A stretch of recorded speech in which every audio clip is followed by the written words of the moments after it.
Eu falei agora há pouco aqui sobre a falta das mulheres, né? Mas há tantas outras características dos milhares de candidatos a todos os cargos elegíveis na eleição de 2026. E é sobre isso que a gente vai falar agora com o Matheus, porque o TSE já tinha divulgado o perfil, o censo dos eleitores, e agora divulgou o perfil, uma espécie de censo, né, entre aspas, dos candidatos, Matheus. Exatamente, Thaís. São os pedidos de registro de candidatura, ainda estão em curso, podem ser apresentados até o dia 15 de agosto, mas o que já foi pedido à Justiça Eleitoral são 7.007 pedidos de registro de candidatura e o TSE traçou um perfil dos candidatos que vão disputar as eleições deste ano. A gente preparou uma arte para o nosso telespectador ter uma noção do perfil e da discrepância entre o perfil do eleitorado e o perfil de quem vai disputar as eleições. Por exemplo, na questão de gênero, ao todo serão, até o momento das candidaturas registradas, 65% de homens e 35% de mulheres, uma discrepância em relação à sociedade que é praticamente meio a meio, né? Essa proporcionalidade entre homens e mulheres. A formação também é curioso, a gente vê que há uma diferença em relação à sociedade, 62% dos candidatos têm ensino superior completo, 10% incompleto e 20% têm apenas ensino médio. A gente vê essa diferença também. Hoje, no Brasil, cerca de 20% das pessoas têm o ensino superior completo, mas nas candidaturas o número vai muito além.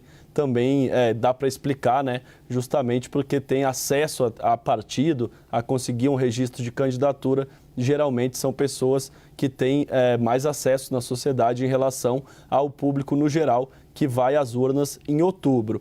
Em relação à cor, também é curioso, 48% de brancos, 36% de pardos e 13% de pretos. É importante a gente frisar que essa é uma autodeclaração, ou seja, a pessoa, quando quer se candidatar, preenche um formulário e se autodeclara. Há aquela polêmica, por exemplo, em relação, nas últimas eleições, a Semineto, que era candidata a governador, que se autodeclarou pardo, mas na verdade havia uma divergência ali se ele é branco, se ele é pardo. Nesta eleição, ele se autodeclarou branco, portanto, é uma declaração que a própria pessoa faz. E para finalizar esse dado, apenas 0,9% de indígenas. Em relação à profissão, também curioso, a gente viu ali, quem lidera são os empresários, 12% de empresários, praticamente 1 a cada 10 candidatos, portanto, que é empreendedor ou do ramo empresarial. Em relação à identidade de gênero, apenas a gente voltou aí, desculpa, em relação aos outros, 9% de advogados também